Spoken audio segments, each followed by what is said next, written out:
Kita beralih ke informasi lain, Saudara. Terkait kondisi korban ledakan SMA N72, Direktur Utama Rumah Sakit Islam Cempaka Putih, Jakarta, menjelaskan 12 siswa yang berada di ruang rawat inap dalam kondisi membaik. Sementara satu pasien yang berada di ICU akan dirujuk ke RSCM.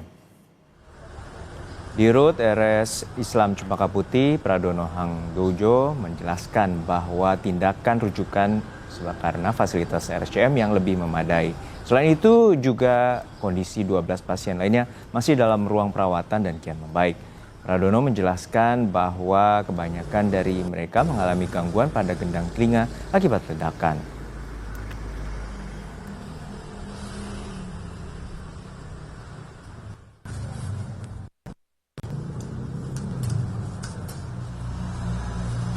Jumlah pasien rawat inap 12 orang. Kondisi jasmaninya terus membaik dari hari ke hari dan mereka dirawat di ruang ranap biasa. Fokus kami saat ini setelah hampir seminggu adalah pada penanganan kondisi penurunan indera pendengaran pada pasien. Hampir semua pasien telah dilakukan pemeriksaan audiometri pada kedua telinganya untuk mendapatkan penilaian yang lebih akurat akibat dampak dari trauma akustik karena ledakan. Untuk satu pasien yang di ICU, hari ini rencananya akan dirujuk ke rumah sakit tipe A RSCM karena membutuhkan penanganan lebih lanjut. Saudara, pasca insiden ledakan yang terjadi di SMA Negeri 72 7 November lalu, kegiatan belajar mengajar masih dilaksanakan secara daring. Gedung sekolah masih dijaga polisi militer. Hari ini menjadi hari keempat pelaksanaan pembelajaran daring. Dari pantau di lokasi, meski belum ada aktivitas siswa, sejumlah guru terlihat sudah berada di sekolah. Pengamanan masih dilakukan pihak sekolah maupun petugas polisi militer dari TNI Angkatan Laut. Sampai saat ini, Saudara, pemerintah Provinsi DKI Jakarta juga memberikan fasilitas konseling dan trauma healing bagi siswa. Pembelajaran tatap muka baru akan dilaksanakan setelah kondisi fisik dan mental siswa sepenuhnya pulih. Lalu seperti apa kondisi terkini di SMA Negeri 72 Jakarta dan Rumah Sakit Islam Cempaka Putih? Kita akan tanyakan pada jurnalis Kompas TV Jihan Jufri dan juru kamera Septa Yoga Janaloka di SMA Negeri 72. Serta ada Ariel Wiranata dan juru kamera Bimo Wicaksana di Rumah Sakit Islam Cempaka Putih. Kita akan menuju SMA Negeri 72 Jakarta terlebih dahulu. Selamat siang Jihan, sampai kapan pembelajaran daring akan dilakukan?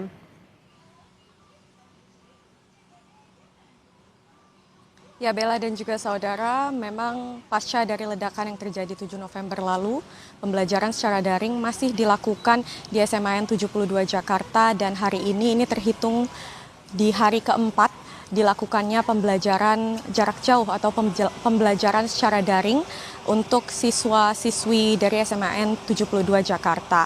Yang mana tadi kami sempat bertanya dengan petugas yang berjaga, yakni petugas sekolah maupun dari petugas TNI yang berjaga, kapan kemudian pembelajaran akan dilakukan seperti sedia kala atau sebagaimana normalnya begitu ya. Ini dinyatakan oleh petugas sekolah bahwa nantinya akan segera dilakukan secara offline bila mana kondisi sudah dinilai cukup kondusif untuk dilakukannya pembelajaran di sekolah, yakni baik dari kondisi sekolah maupun kondisi mental maupun fisik dari para siswa SMAN 72 Jakarta. Lalu selain itu, kalau tadi kami pantau di sini sejak pagi begitu ya, sejak sekitar pukul 6 pagi memang tidak ada siswa yang terlihat berada di area sekolah. Namun kalau guru, tadi kami melihat guru sudah tiba sejak pukul 6 pagi yang mana mereka ini memang melakukan pemanduan, yakni pemanduan proses belajar mengajar melalui sekolah, walaupun memang sekolah dilakukan secara daring, namun guru memang memandu melalui sekolah begitu ya, atau dilakukan di SMAN 72 Jakarta. Nah, meski begitu, kami melihat masih ada penjagaan yang cukup ketat, yakni penjagaan baik dari pihak sekolah untuk setiap orang yang ingin masuk ke area sekolah selain guru ini diwajibkan untuk mengisi buku tamu. Selain itu, tadi kami juga melihat sampai sekarang ini masih berjaga dari petugas TNI Angkatan Laut maupun dari Polisi Militer TNI Angkatan Laut ini masih melakukan pengamanan di area depan sekolah begitu ya. Selain itu, kami tadi juga sempat melihat bahwa ada mobil Sapa dari pemerintah Provinsi DKI Jakarta yang sudah berada di area sekolah sejak pukul 8 pagi, dan saat ini mobil Sapa ini sudah berada di dalam sekolah, yang mana mobil memang disediakan untuk memberikan layanan konseling bagi para siswa yang membutuhkan bisa langsung datang ke area sekolah untuk mendapatkan konseling dari yang disediakan oleh pemerintah Provinsi DKI Jakarta. Selain itu, tadi kami melihat juga sudah tiba dari psikolog Polda Metro Jaya yang sudah berada di area sekolah. Selain itu memang kami masih akan pantau seperti apa jalannya proses belajar mengajar, karena informasinya hari ini proses belajar mengajar hanya dilakukan hingga pukul 12 siang saja secara daring. Nah, selain itu tadi kami sempat berbincang juga dengan polisi di sini bahwa mereka sebenarnya mengatakan bahwa area sekolah dinyatakan sudah aman dari segala bentuk ancaman, yakni seharusnya memang proses belajar mengajar bisa segera kembali normal. Namun kita nantikan bersama-sama, Bella dan juga saudara, kapan proses belajar mengajar dilakukan secara offline di SMAN 72 Jakarta. Bella. Jihan, apakah memang belum ada informasi yang dibagikan oleh sekolah hingga kapan pembelajaran secara daring akan dilaksanakan, dan apakah sudah ada batas waktu tertentu agar anak-anak bisa kembali hadir di sekolah secara offline seperti itu?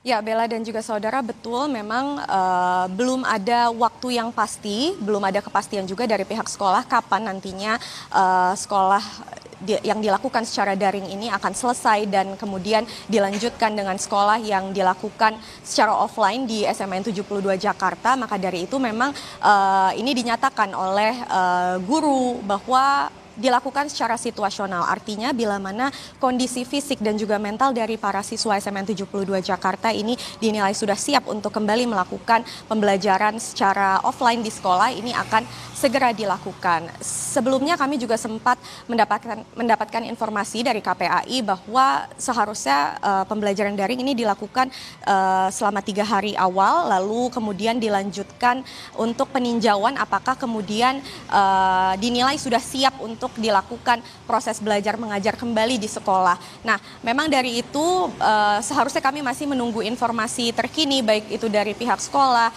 untuk kemudian menginformasikan kapan waktu tepatnya pembelajaran secara offline dilakukan kembali. Bella. Baik, dari SMA Negeri 72 kita akan ke Rumah Sakit Islam Cempaka Putih Jakarta, ada Eril di sana. Eril, bagaimana penanganan medis untuk 12 korban yang masih dirawat hingga saat ini? Ya, Bella, bahwa di Cempaka Putih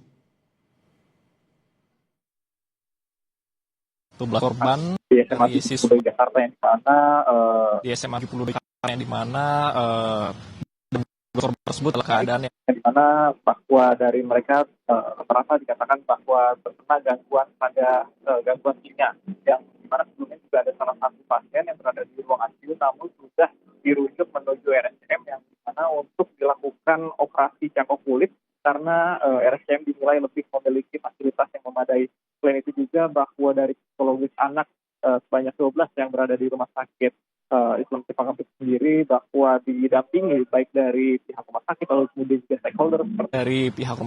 kemudian juga stakeholder seperti psikolog dari dokter. Dan selain itu juga informasi yang kami dapatkan bahwa sejak hari Senin menginginkan untuk sekolah daring sudah dipersiapkan ataupun sudah disiapkan fasilitas yang ada dari pihak rumah sakit, yang dimana juga dikatakan bahwa dari mereka kebanyakan memiliki gangguan pada telinga ataupun yang telinga, dan dilakukan pemeriksaan dengan audiometri untuk melihat seberapa parah ataupun keadaan baik ke depannya. Nah, memang informasi yang kami dapatkan bahwa dari 12 siswa ini dikatakan keadaannya semakin membaik, hanya satu yang dalam ruang ICU yang dirujuk untuk melakukan operasi dalam cangkok kulit. Selain itu juga tidak hanya di Rumah Sakit Cempaka Putih saja, melainkan di Rumah Sakit Yarsi sendiri dikatakan bahwa masih ada 7 siswa yang dilakukan perawatan inap, yang dimana 8-nya sudah dilakukan perawatan secara jalan, yang dimana dilakukan dengan melakukan metode hiperbarik untuk pemulihan secara cepat terhadap kerusakan yang terjadi pada gendang telinga mereka. Bella. Baik, masih ada 12 siswa yang saat ini masih dirawat di Rumah Sakit Islam Cempaka Putih dan juga ada beberapa siswa di rumah sakit lainnya. Serta hingga saat ini belum ada informasi lanjutan kapan pembelajaran secara offline atau hadir di sekolah akan dilaksanakan di SMA N 72. Terima kasih atas laporan Anda, jurnalis Kompas TV, Eril Wiranata dan Bimo Wicaksana. Sebelumnya ada Jihan Jufri dan Septa Yoga Janaloka. Selamat beraktivitas kembali.